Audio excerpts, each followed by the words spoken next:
Ah, Baik, kita buka kepada soalan yang pertama daripada penonton. Silakan.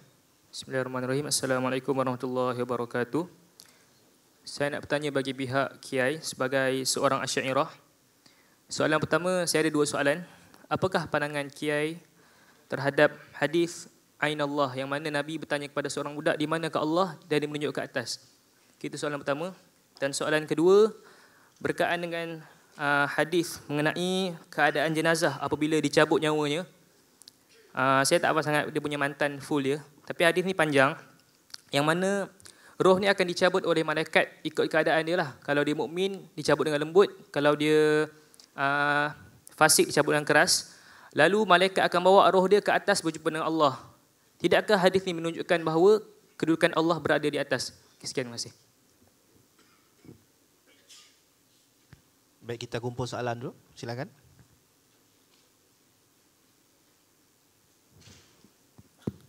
Assalamualaikum warahmatullahi wabarakatuh. Nama saya Azhar dari Kuala Lumpur.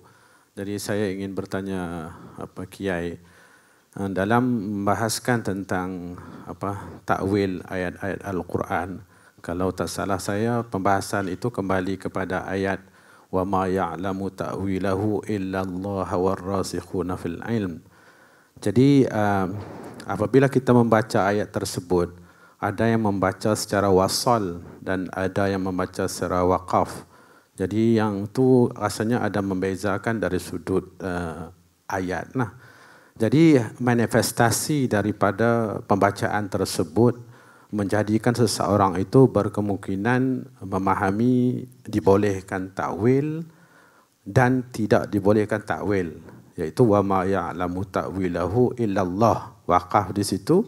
Dan jika sekiranya dia membaca secara wasal, dia akan bersatulah, yakni Allah pun boleh takwil dan orang-orang yang rasikh juga boleh takwil. Jadi saya minta komentar sedikit daripada Kiai. Terima kasih. Okey, terima kasih. Ada soalan lagi? Mau jawab? Okey. Satu soalan lagi kita kumpul, lepas itu kita jawab dulu.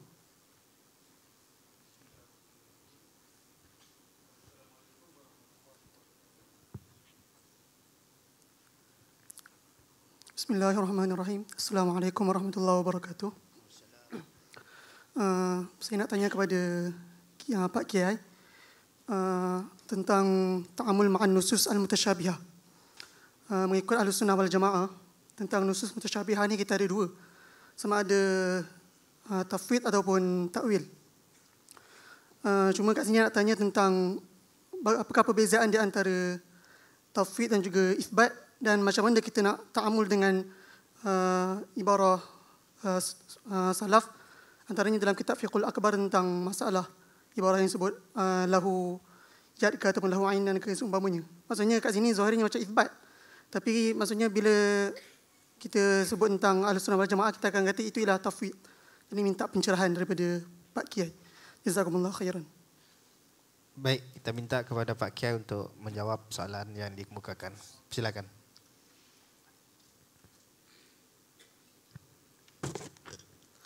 Assalamualaikum warahmatullahi wabarakatuh. Bismillah, walhamdulillah, wassalatu wassalamu ala rasulillah Sayyidina Muhammad ibn Abdillah. Mestinya soalan ini tadi disampaikan pada Syekh Said Foda, biar tak segera balik, karena tadi yang bertanya sikit-sikit. Tapi tidak apa-apalah, yang akan kita jawab seperti yang disampaikan di dalam kitab-kitab masyayikh. Yang pertama, hadis jariyah, hadis Ainallah yang diriwayatkan oleh Imam Muslim. Kalau Ahlussunnah wal Jamaah, para ulama ya melihat hadis al-jariyah ini dua pendekatan. Pertama, seandainya hadis ini adalah sahih, maka hadis ini ditakwil. Seandainya ala takdiri sihhatihi, seandainya kita menganggap hadis ini sahih, maka ditakwil. Takwilnya bagaimana? Ainallah itu pertanyaan bukan bertanya tentang makan, tetapi tentang makanah. Makanah itu artinya derajat atau kedudukan Allah. Lalu dijawab fis sama. Fis sama itu bukan di langit, tetapi Allah itu maha luhur. Atau di makam yang tinggi, tempat yang tinggi. Maksudnya macam itu. Seandainya kita menerima hadis itu sahih. Tetapi para ulama ahli hadis tidak menganggap hadis ini sebagai hadis sahih. Bahkan menganggap hadis ini sebagai hadis mutawatir. Contohnya seperti Imam Ahmad bin Hanbal dalam riwayat Al-Khallal. Kemudian Al-Hafidh Ibnu Hajar dan Al-Imam Al-Baihaqi dalam As-Sunan Al-Kubra.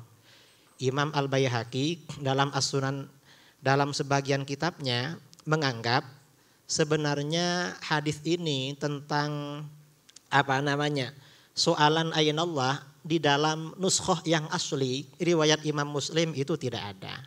Itu idraj ya, yang dimasukkan oleh sebagian hufat karena sanadnya sama. Itu kata Imam Al-Baihaqi. Jadi kalau hadis ini sudah dianggap tidak sahih maka persoalan selesai. Jadi ada dua pendekatan masalah ini. Dan biasanya ada yang mempersoalkan mengapa hadis Muslim dikatakan tidak sahih. Loh, memang di dalam riwayat Muslim ada sekitar 4 hadis yang oleh para ulama tidak diamalkan, dianggap tidak sahih. Salah satunya adalah hadis ini. Bahkan Syekh Ibnu Qayyimil Jauziyah dalam kitabnya Jala'ul Afham menganggap ada sebagian hadis Muslim itu tidak sahih. Dan ulama mereka yang sekarang, Syekh Al-Albani ini bukan hanya Muslim, Sahih Bukhari ada yang tidak sahih katanya. Apalagi cuma Muslim. Ini kalau mereka beralasan dengan hadis Muslim. Ini tentang hadis Al-Jariyah. Kalau hadis Al-Jariyah ini tidak kita takwil, seandainya hadis Muslim ini anggap saja sahih. Lalu kita tidak takwil, maka ini akan menimbulkan ta'arud. Akan bertentangan dengan hadis-hadis lain yang lebih kuat daripada hadis riwayat Muslim ini. Saya kira seperti itu pendekatan masalah ini. Ini dijelaskan oleh Imam Nawawi dalam Syarah Muslim dan oleh Imam Al-Baihaqi dalam sebagian kitabnya dan kitab-kitab yang lain. Nah, untuk kita ini untuk memahami tentang makna ayat-ayat mutasyabihat di dalam Al-Quran atau hadis-hadis mutasyabihat. Ini ada beberapa kitab yang mufid jiddan ya, yang sangat bagus. Yang pertama kitab Al-Asma was Sifat, karangan Imam Al-Baihaqi. Atau kitab Asasut Taqdis, karangan Imam Fakhruddin Ar-Razi. Atau ada lagi karangan Imam Ibnu Jama'ah Al-Kinani yang memfatwakan agar Ibnu Taimiyah dipenjara. Idahud dalil liqat'i hujaji ahli ta'til itu. Itu karangan Imam Ibnu Jama'ah. Itu banyak membahas tentang takwil terhadap ayat-ayat mutasyabihat. Sama dengan soalan kedua. Itu juga harus ditakwil. Kalau ayat-ayat itu tidak ditakwil, ayat mutasyabihat ini jumlahnya banyak. Kita ini kadang mengapa ya ulama Asy'ariyah ini melakukan takwil terhadap istawa. Loh, memangnya ayat mutasyabihat di dalam Al-Quran hanya istawa. Bukan hanya itu. Kalau ayat-ayat mutasyabihat di dalam Al-Quran ini tidak ditakwil, maka akan menimbulkan sangkaan-sangkaan yang tidak benar. Contoh misalnya takwil dari ulama salaf. Allahu nurus samawati wal ard. Ini kalau diartikan secara zawahir manhajnya salafi wahabi, Allah cahaya langit dan bumi. Cahaya langit dan bumi itu cahayanya apa? Cahaya matahari, cahaya bulan yang ada di gedung-gedung, di gunung-gunung, di rumah-rumah. Kalau ini tak ditakwil berarti kan cahaya itu Allah itu. Allahu nurus samawati wal ard. Ternyata oleh para ulama ditakwil ya. Misalnya Ibnu Abbas menafsirkan Allahu nurus samawat ayhadi ahlis samawat. Dalam riwayat lain munawwirus samawat. Allah yang menciptakan cahaya-cahaya di langit-langit dan bumi. Jadi ditakwil. Itu diantara ayat mutasyabihat. Atau misalnya ayat lain ya, ayat mutasyabihat lain yang ditakwil oleh para ulama. Sejak ulama salaf. Fadhkuruni azkurkum. Ingatlah kalian kepadaku, maka aku akan ingat kamu. Ini firman Allah. Ini kalau tidak ditakwil bahaya. Mengapa? Akan menimbulkan fahaman, berarti kalau kita lupa pada Allah, Allah lupa pula pada kita. Karena Allah itu ingat kalau kita ingat pada Allah. Seakan-akan begitu, ternyata tidak. Oleh para ulama salaf, Ibnu Abbas, Al-Fudail bin Iyad, dan para mufassir lain menafsirkan ayat itu, fadhkuruni bi ta'ati azkurukum bi thawabi. Ingatlah kalian kepadaku dengan taat kepadaku. Aku ingat kamu dengan memberikan pahala. Nah, ini contoh-contoh takwil. Jadi takwil ini merupakan suatu jalan yang memang wajib dijalankan oleh para ulama terhadap ayat-ayat mutasyabihat. Karena kalau tidak ditakwil akan menimbulkan pahaman-pahaman yang keliru tentang zat Allah. Dan karena itu tentang soalan ketiga, wa ma ya'lamu ta'wilahu illallah warrasikhuna fil ilmi yaquluna amanna. Kan begitu. Ini bagaimana sebagian ulama salaf mengatakan ini waqaf pada wa ma ya'lamu ta'wilahu illallah. Kalau waqafnya sampai wa ma ya'lamu ta'wilahu illallah, berarti ini maksudnya adalah seperti terjadinya hari kiamat. Itu yang dimaksud mutasyabihat. Yang tahu hanya Allah, yang lain tak ada yang tahu. Ini kata para ulama. Jadi kalau waqafnya sampai wa ma ya'lamu ta'wilahu illallah, berarti mutasyabihat di sini maksudnya terbatas. Seperti tentang kejadian hari kiamat. Kalau ini maksudnya sampai ini tidak waqaf tapi wasol, wa ma ya'lamu ta'wilahu illallah warrasukhuna fil ilm, ini berarti juga menyangkut terhadap ayat-ayat mutasyabihat berkaitan dengan zat Allah. Maka benarlah penakwilan para ulama terhadap ayat-ayat mutasyabihat. Karena berarti sesuai dengan ayat ini. Mengapa kalau waqaf ini sampai kepada ta'wilahu illallah, pengertiannya maksud dari ayat ini harus dibatasi kepada kejadian hari kiamat dan perkara-perkara gaib besok setelah hari kiamat dikhususkan pada itu. Kalau tidak dikhususkan pada itu, berarti tidak ada faedahnya menyebutkan warrasikhuna fil ilmi di sini. Karena ar-rasikhun, orang awam yang beriman, orang awam yang mukmin juga beriman pada ayat mutasyabihat, sementara orang yang rasikh juga beriman. Apa bedanya orang yang rasikh yang tidak rasikh? Kalau mereka tidak tahu terhadap takwil ayat-ayat mutasyabihat berkaitan dengan zat Allah. Itu yang dijelaskan oleh para ulama seperti itu di dalam kitab-kitab tafsir ya. Nah, saya kira soalan keempat ini sama sajalah. Sama saja. Mungkin ada yang nanti ya, ada yang tanya tentang tadi ceramahnya yang Wahabi itu. Ceramahnya Wahabi itu macam mana menurut kita? Kalau ini kan soalnya Wahabinya tak ada di sini. Baik. Nah, di sini ada satu soalan yang dihantar kepada saya dan saya nak bacalah. Soalan ini panjang macam surat kepada yang berbahagia Kiai Idrus Samli ni, surat ni. Tapi bukan Wahabi Ustaz. Okey, baik. Assalamualaikum. Dia kata, Ustaz, mohon penjelasan perkara ini. Ada tu tulis Wahabi. Puak Wahabi, dia kata, puak Wahabi Salafi mengatakan bahawa puak ahli sufi juga para habaib seperti Habib Umar itu melakukan kesyirikan kerana menuduh mereka penyembah kubur, kuburiyun. Contohnya, adakah mengambil tanah kubur dari kubur para wali itu dikira syirik? Adakah itu hanya sebagai tabaruk? Itu yang pertama. Yang kedua, saya pernah dengar puak Wahabi Salafi mengatakan almarhum Syekh Muhammad Al-Alawi Al-Maliki memuji Syekh Muhammad Abdul Wahab dan tidak menyesatkan beliau. Sedangkan sekarang ini ajaran Wahabi itu bercanggah dengan Ahlus Sunnah wal Jamaah. Okey, Ustaz boleh respon. Yang pertama soalan Habib Umar ya. Yang pertama kuburiyun ya. Jadi orang-orang Wahabi ini menganggap kita kuburiyun. Kuburiyun itu artinya ubadul kubur, penyembah kuburan. Nah, apakah ini benar istilah yang mereka sebutkan ubadul kubur? Istilahnya saja keliru. Kan istilah kuburiyun ini merupakan tatbik, aplikasi dari tauhid uluhiyah. Jadi pengaruh dari tauhid uluhiyah adalah ada istilah penyembah kuburan. Mengapa ada istilah penyembah kuburan menurut Wahabi? Jadi menurut Wahabi bertabarruk dengan kuburan para nabi, para aulia, orang soleh itu syirik. Apakah benar syirik? Jelas tidak benar. Mengapa tabarruk, tawassul, istighatsah itu bagian daripada wasilah? Di dalam Al-Quran, ya ayyuhalladzina amanu taqullah wabtaghu ilaihil wasilah. Wasilah itu perintah dari Al-Quran.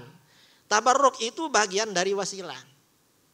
Dan bukan termasuk ibadah. Karena ibadah itu kata para ulama ghayatul khudu' wat tadzallul. Puncak dari ketundukan dan kerendahan diri. Dan itu hanya berlaku kepada Allah. Karena itu tawassul, tabarruk, istighatsah itu bukan ibadah.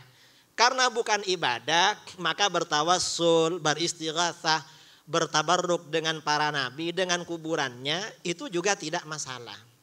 Bukan termasuk syirik. Yang keliru itu Wahabi. Siapa orang yang pertama kali bertabarruk dengan kubur? Yang pertama kali bertabarruk dengan kubur adalah Sayyidina Abu Bakar. Ketika menjelang wafat, beliau berwasiat agar kuburannya di samping makam Rasulullah SAW. Yang ketiga adalah Sayyidina Umar. Sayyidina Umar itu juga kuburi karena bertabarruk dengan kuburan Rasulullah dan Abu Bakar, minta dimakamkan di sana. Jadi ini apa namanya? Bukan penyembah kuburan. Lah, lalu tentang orang bertabarruk dengan mengambil tanah kuburan orang wali. Sejak Ibnu Taimiyah belum lahir sudah ada. Ini ada kitab namanya Tabaqatul Hanabilah. Tabaqatul Hanabilah yang dikarang oleh Ibnu Abi Ya'la Al-Farra. Ketika ada ulama Hambali meninggal di dunia di Baghdad, namanya Asy-Syarif Abu Ja'far Al-Abbasi. Asy-Syarif Abu Ja'far Abdul Khaliq bin Ahmad Al-Abbasi meninggal dunia. Orang Hanabilah membaca Al-Quran hataman di makamnya sampai hatam 10.000 kali. Padahal orang Wahabi kan mengharamkan baca Al-Quran di kuburan. Ulama yang katanya menjadi ikutan mereka dihatamkan Al-Quran di kuburannya 100 kali. Bahkan setelah itu dari kuburannya Asy-Syarif Abu Ja'far ini orang-orang Hanabilah banyak mengambil tanah untuk tabarruk. Jangan dikira tidak ada untuk tabarruk. Termasuk Ibnu Taimiyah. Ibnu Taimiyah setelah meninggal dunia diceritakan oleh Ibnu Nasiruddin Ad-Dimashqi dalam kitabnya Ar-Raddul Wafir ya. Yang banyak dikutip tadi oleh Ustadz Sobri. Itu kan banyak mengutip dari Ar-Raddul Wafir. Pujian-pujian yang apa namanya terlalulah kepada Ibnu Taimiyah. Ketika Ibnu Taimiyah meninggal dunia, ada muridnya sakit mata atau sakit apa, mengambil tanah dari kuburan Ibnu Taimiyah, katanya sembuh lepas itu. Berarti kan Ibnu Taimiyah juga mengajarkan itu sebenarnya dulu. Cuma Wahabi sekarang ini sudah lebih hulu daripada gurunya Syekh Ibnu Taimiyah. Ibnu Taimiyah ini hulu, tapi Wahabi sekarang lebih hulu lagi. Karenanya kita ini kalau apa namanya membaca pemikiran Wahabi, Wahabi ini kan klaim mereka ikut manhaj salaf. Tapi tidak semua salaf. Yang dianggap, yang diikuti Wahabi ini salaf ini hanya dilokalisir ya, dikhususkan kepada Imam Ahmad bin Hambal. Tapi tidak semua akwal Imam Ahmad bin Hambal diambil oleh Wahabi. Ini masih dipersempit lagi, diperkecil lagi kepada pendapat Imam Ahmad yang dipilih oleh Syekh Ibnu Taimiyah.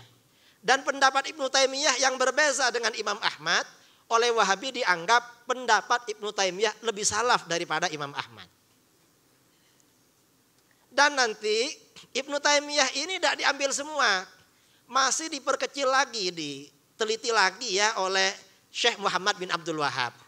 Jadi pendapat Ibnu Taimiyah apabila bertentangan dengan Muhammad bin Abdul Wahab, Ibnu Taimiyah yang Syekhul Islam tak dipakai lagi.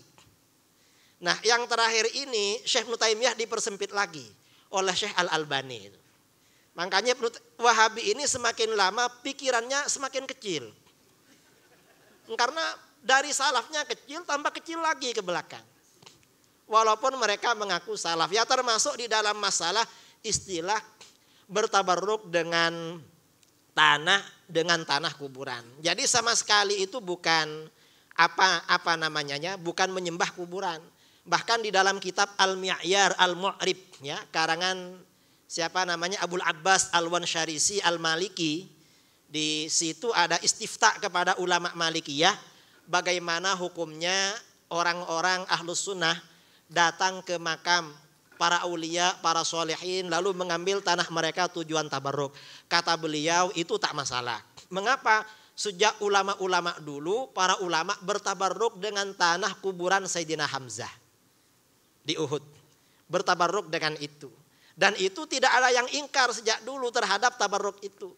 Dan mustahil itu suatu perbuatan syirik, sementara para ulama tidak ada yang ingkar. Itu di dalam kitab Al-Mi'yar Al-Mu'rib. Saya kira itu soalan yang yang pertama. Kemudian yang kedua, Syed Muhammad bin Alwi Al-Maliki. Di dalam kitabnya Mafahim Yajib Antusohah, itu banyak mengutip perkataan Muhammad bin Abdul Wahab, Syekh Ibnu Taimiyah dan Muhammad bin Abdul Wahab. Sebenarnya dua orang ini bagaimana? Syekh Ibnu Taimiyah ini ba'du syuyukhina yaqul Ibnu Taimiyah kasuk. Ibnu Taimiyah itu seperti apa suk? Pasar. Pasar apa di sini? Tempat belanja. Pasar ya. Ibnu Taimiyah itu seperti pasar. Tajribu minhu kulla syai'. Kamu ke pasar boleh beli apa saja. Beli racun di pasar ada. Beli obat juga ada. Di kitab Ibnu Taimiyah juga begitu. Yang melarang tawasul istighatsah banyak. Tapi yang anjurkan tawasul juga banyak. Nanti di kitab ini Ibnu Taimiyah mengatakan bahwa Jaham bin Sofwan karena berpendapat neraka itu tidak kekal maka dikafirkan oleh umat Islam. Tapi di bagian lain kitab yang sama Ibnu Taimiyah mengatakan sebenarnya pendapat yang kuat adalah pendapat yang kafir itu, bahwa neraka memang tak kekal. Jadi kafir tapi kuat katanya. Itu Ibnu Taimiyah ya. Jadi dia ini menguatkan pendapat yang kafir. Jadi memang Syekh Ibnu Taimiyah ini memang seperti itu. Mengapa? Kata para ulama, Ibnu Taimiyah ini lam yatahadzab bi syaikhin. Tidak terdidik dengan seorang guru. Kata Imam Al-Hafidz Waliyuddin Al-Iraqi, ilmuhu akbaru min aklik. Karena begitu, maka ilmunya apa yang dihafal oleh Ibnu Taimiyah ini tidak bisa munazzam, tidak bisa murattab, tidak bisa teratur. Karenanya nanti di halaman pertama mengatakan begini, di bagian belakang nanti beda lagi, satu kitab itu. Ibnu Taimiyah sering begitu. Karena memang tidak munazzam, tidak murattab. Lam yatahadzab bi syaikhin. Nah, Syekh Muhammad bin Abdul Wahab ini juga begitu. Muhammad bin Abdul Wahab ini yang membolehkan tawassul ada. Tapi sebagian besar pendapatnya mensyirikkan, mengkafirkan tawassul. Nah, oleh Syed Muhammad bin Alwi Al-Maliki, karena beliau ini memang tinggal di Mekah bersama orang Wahabi, dan kitab Mafahim itu kan kitab munazarah beliau dengan bin Bas dan kawan-kawannya. Ini ceritanya panjang, kalau diceritakan tak selesai sampai nanti ini. Jadi pada waktu munazarah dengan itu ya, kitab Mafahim ini ketika Sayyid Maliki ini munazarah dengan orang Wahabi, Syed Maliki ini melontarkan perkataan Wahabi yang bertentangan dengan pendapat yang diambil oleh mereka. Dan itu diterbitkan di dalam kitab-kitab mereka. Ini cara semacam ini dalam ilmu jadal, dalam ilmu usul fiqh itu disebut dengan teori munaqadhah. Dalam usul fiqh ya, munaqadhah. Munaqadhah itu artinya apa? Jadi ketika kita ini munazarah dengan pihak lawan, untuk menjatuhkan pendapat pihak lawan, kita mengambil pendapat dia yang bertentangan dengan pendapat dia yang sekarang. Kalau kedua pendapat ini sama-sama kita ambilkan, sama-sama kita tampilkan, kata para ulama fatasaqata. Berarti kedua pendapat itu tidak ada artinya. Jatuh semuanya. Itu yang ada di dalam kitab Sayyid Al-Maliki. Karena itu kitabnya memang disebarkan di Saudi dan beliau orang Saudi. Tapi kalau sampian ziarah sendiri, misalnya sekarang kepada Sayyid Ahmad, datang berbicara secara pribadi tentang yang kemarin ya, kemarin kan King Faisal ke Malaysia. King Faisal ya, Raja Faisal bulan lepas, Raja Salman ya, King Salman, Raja Salman kan ke Malaysia, lepas itu ke Indonesia.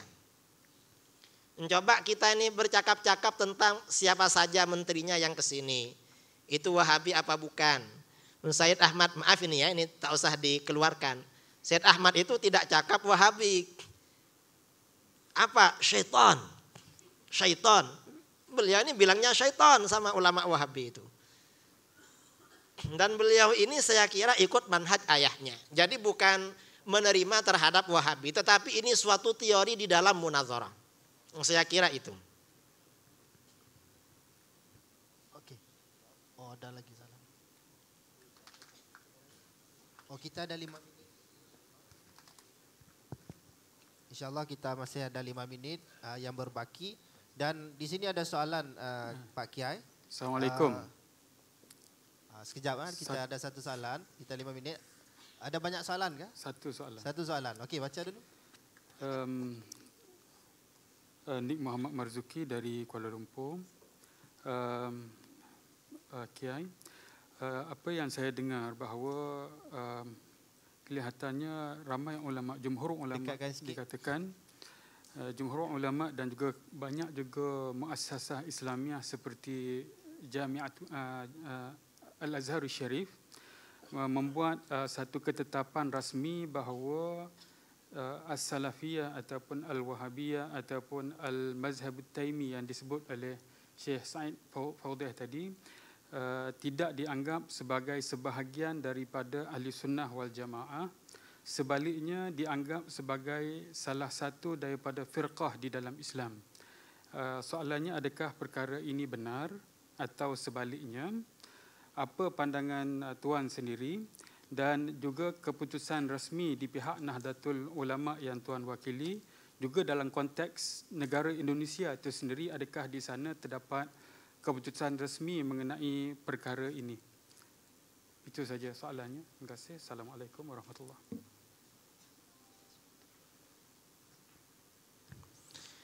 Jadi memang di dalam muktamar di Grozny pada tahun lepas ya, dari Al-Azhar ya, bahwa Wahabi itu bukan bagian dari Ahlus Sunnah wal Jamaah, tetapi bagian termasuk firqah-firqah Islam, firqah-firqah di dalam Islam yang sesat dan menyesatkan. Bagaimana pandangan Nahdlatul Ulama? Nahdlatul Ulama sudah lama keluarkan itu. Bahkan dulu Hadratus Syekh Ki Hashim Asy'ari dan guru-guru kami semuanya beriktikad bahwa Ibnu Taimiyah watilmidzahu Ibnul Qayyim wa Ibnu Abdil Hadi wal Wahabiyun al Mu'asirun dan orang-orang Wahabi firqatun dhallah mudillah. Jadi memang sudah ada kesepakatan masalah itu. Dan berdirinya NGO Nahdlatul Ulama ini memang untuk memerangi Wahabi. Wahabi dan Syiah yang mulai masuk pada waktu itu. Jadi kalau tanya tentang Wahabi kepada Nahdlatul Ulama tak perlu dijawab sebenarnya. Karena seandainya tak ada Wahabi, Nahdlatul Ulama tak perlu ada. Karena ini memang untuk menghadapi Wahabi dengan Syiah dan firqah-firqah dhallah yang berkembang sampai sekarang. Saya kira itu. Baik, kita ada sedikit masa lagi. Mungkin ada soalan kita benarkan, dan saya nak tanya kepada Pak Kiai. Biasa diungkitkan berkaitan dengan kisah yang disebut oleh Ibnu Battutah berkaitan dengan Ibnu Taimiyah. Tetapi mereka mengatakan itu kisah pendustaan yang dilakukan oleh Ibnu Battutah. Mungkin Pak Kiai boleh respon. Kisah yang disebutkan oleh Ibnu Battutah di dalam rihlahnya itu saya kira itu benar. Dan kitab-kitab Ibnu Taimiyah itu mendukung terhadap kisah itu. Akidah yang disebarkan oleh Syekh Ibnu Taimiyah dan orang-orang Wahabi justru mendukung apa yang ada di kisah rihlahnya Ibnu Battutah dan kisah-kisah lain. Dan yang menjadi syubhat dari Wahabi karena tahun kejadian yang disampaikan oleh Ibnu Battutah itu berbeza dengan Ibnu Taimiyah pada masa itu. Katanya Ibnu Taimiyah di penjara atau macam mana begitu. Masalah penyebutan tahun itu terjadi kekeliruan itu hal yang biasa. Tahun itu keliru saya kira hal yang biasa. Dan kekeliruannya itu mungkin ya dari mungkin dari nasikhul kitab menulis tahun itu.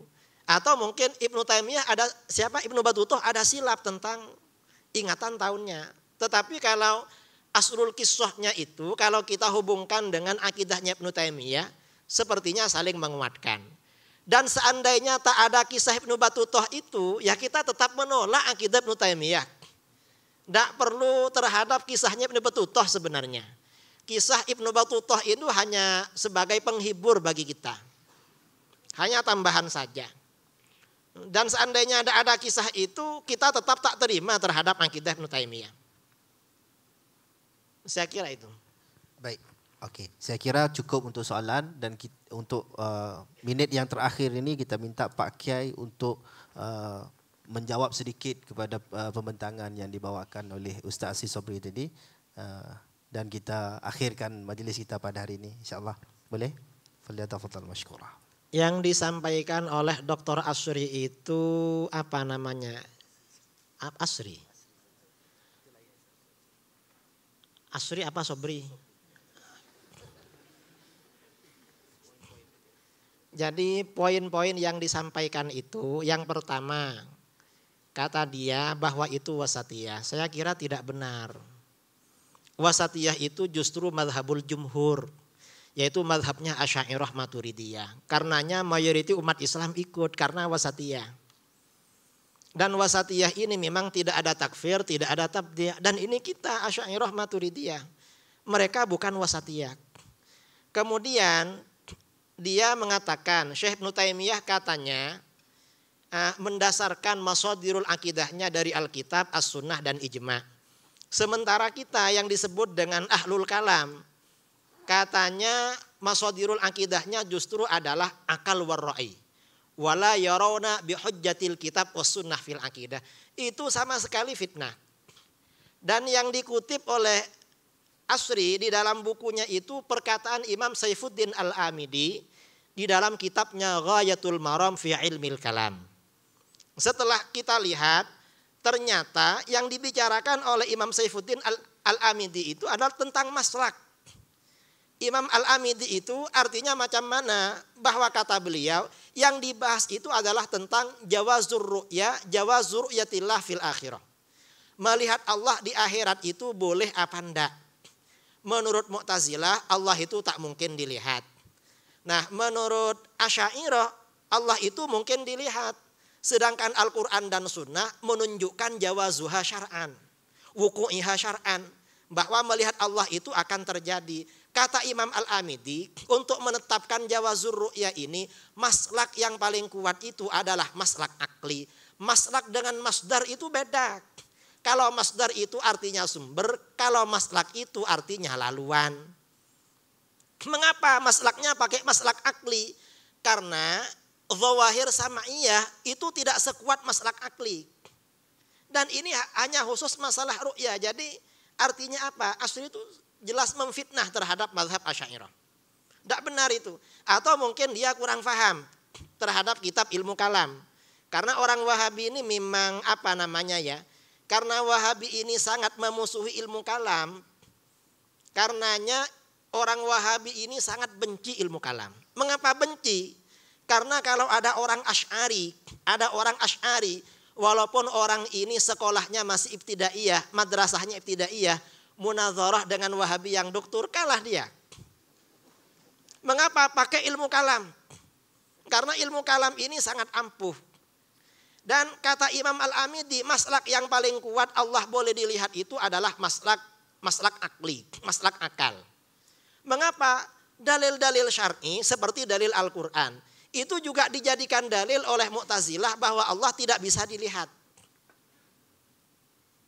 Kalau Ahlus Sunnah ya, Jadi Ahlus Sunnah dalam menetapkan bahwa Allah bisa dilihat, kata para ulama, Allah itu wujud. Setiap sesuatu yang wujud mungkin atau jaiz untuk dilihat. Berarti kalau begitu Allah mungkin dilihat. Itu kata para ulama, karena Allah wujud. Kemudian kalau pakai dalil Al-Quran, kisah Nabi Musa. Rabbi arini anzur ilaik, qala lan tarani. Bulan Januari 2015, saya munazarah dengan Syiah. Yang Syiah ini 2 orang di forum macam ini. Syiahnya 2 orang, saya sendirian. Lalu kata Syiah itu, Kiai, macam mana kalau kita munazarah langsung tanpa moderator? Kata dia, ya tak apa. Tapi hati-hati nanti tambah berat buat kamu. Silahkan. Gimana? Tak usah tanpa moderator apa pakai moderator? Oh pakai aja Kiai. Ya makanya jangan berani-berani sama Ahlus Sunnah gitu. Akhirnya munazarah soal apa? Melihat Allah di akhirat. Macam mana pendapat kamu? Allah tidak bisa dilihat di akhirat. Alasannya, karena kalau bisa dilihat berarti terjadi muqabalah, berhadap-hadapan. Kalau berhadap-hadapan berarti Allah itu jisim. Sedangkan Allah itu maha suci dari jismiyah. Wah itu tak benar. Allah itu menurut kami bisa dilihat. Mengapa? Karena Allah wujud. Setiap sesuatu yang wujud mungkin untuk dilihat. Tidak mustahil dan tidak wajib. Nah terus macam mana melihatnya? Karena Allah ini mukhalafalil hawadisi, maka melihatnya bila kaifin, tanpa bagaimana caranya. Kamu tak perlu tanya macam itu. Karena itu Allah. Pertanyaan kamu yang keliru. Akhirnya kata dia, ada dalil bahwa Allah tak boleh dilihat. Mana dalilnya? Ketika Nabi Musa berdoa, Rabbi arini anzur ilaik. Tuhan, perlihatkan azatmu kepadaku, aku akan melihatmu. Qala lantarani. Tuhan berfirman, Musa, kamu tak akan melihat aku. Jadi jelas, Nabi Musa minta melihat, oleh Allah tak bagi. Karena memang Allah tak bagi dilihat. Lalu saya jawab, ini maslak akli ya, maslak akli. Yang orang Wahabi tidak bisa seperti ini. Justru ayat ini menjadi dalil Allah bisa dilihat. Mengapa? Yang pertama Nabi Musa berdoa kepada Allah. Tuhan perlihatkan azatmu kepadaku. Dan mustahil seorang Nabi meminta sesuatu yang tidak benar. Apalagi ini berkaitan dengan ilmu tauhid. Karena kalau Nabi Musa ini, kalau Allah ini memang tak bisa dilihat, Nabi Musa tidak akan meminta. Seorang nabi tidak mungkin jahil, bodoh di dalam masalah ilmu tauhid, lalu kamu Mu'tazilah lebih pintar daripada dia. Masa kamu lebih pintar daripada Nabi Musa? Itu yang pertama. Yang kedua, di dalam ayat ini Allah berfirman, walakin inzur ilal jabal fa in istaqarra makanahu fasawfa tarani. Ternyata di sini Allah mentaklek bolehnya melihat Allah dengan perkara yang jaiz, yaitu istiqrarul jabal.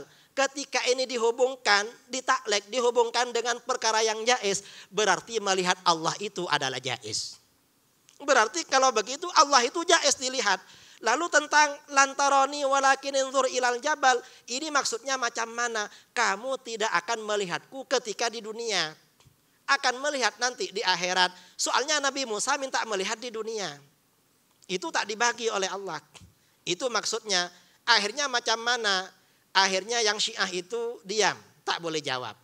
Nah ini artinya apa? Kata Imam Saifuddin Al-Amidi, maslak akli ini memang 50-50. Jadi maslak syar'iyah, pakai nas syar'iyah seperti tadi. Mengapa? Asy'ariyah berdalil Allah boleh dilihat dengan lantaroni, sementara itu juga dalilnya Mu'tazilah. Sama-sama bisa dipakai menjadi dalil. Karenanya di dalam isbat jawazir ru'ya, kata Imam Saifuddin Al-Amidi, yang lebih kuat itu adalah maslak akli. Ini yang Wahabi tak tahu. Jadi memang tak faham dia masalah ini. Kemudian sebenarnya tadi itu ya banyak dakwah ya, banyak dakwaan kepada Asy'ariyah, banyak pengakuan seperti mengatakan bahwa jumhur kita ini kalau mengartikan Sawadul A'zam di Iran itu Syiah, berarti yang benar ikut Syiah. Lalu Sawadul A'zam di Amerika itu adalah orang kafir, berarti yang benar orang kafir. Letak macam itu yang dimaksud sawadul a'zam. Yang dimaksud sawadul a'zam itu di dalam hadis Rasulullah itu jami'ul ummah maksudnya. Bukan orang Iran, bukan orang Saudi, bukan Amerika. Lah ini kok diartikan sendiri. Jadi memang kalau Wahabi ini mendalilkan mereka Ahlus Sunnah biasanya pakai hadis ghuraba. Jadi tuba lil ghuraba itu pakai hadis ghuraba. Karena ghuraba ini kan padahal yang dimaksud ghuraba orang-orang yang sedikit itu artinya orang-orang soleh di antara banyak orang yang tidak soleh. Memang orang yang soleh sedikit, tetapi itu bukan orang Wahabi maksudnya. Mengapa? Karena sedikit di dalam nusus syariah, di dalam hadis itu ada dua. Ada istilah ghuraba, itu adalah para sulaha dan para aulia memang sedikit. Ada lagi yang sedikit di dalam hadis itu bahasanya bukan ghuraba tetapi syadz. Wa man syadza syadza ilan nar. Nah, Wahabi ini sedikit tapi sedikit yang syadz itu. Itu yang perlu kita tahu. Nah, ini di antara taklek saya terhadap ceramahnya Ustadz Asri Sobri tadi itu. Dan masih banyak sebenarnya, cuma saya tadi tak catat ya, cuma catat sebagian itu. Sebenarnya ya bisa ditaklik semua, itu bisa jadi satu buku untuk ngerot ceramahnya Asri Sobri. Tapi insya Allah sedikit ini menjadi gambaran lah bagi yang lain. Mudah-mudahan boleh difahami. Dari saya wal afu minkum. Assalamualaikum warahmatullahi wabarakatuh.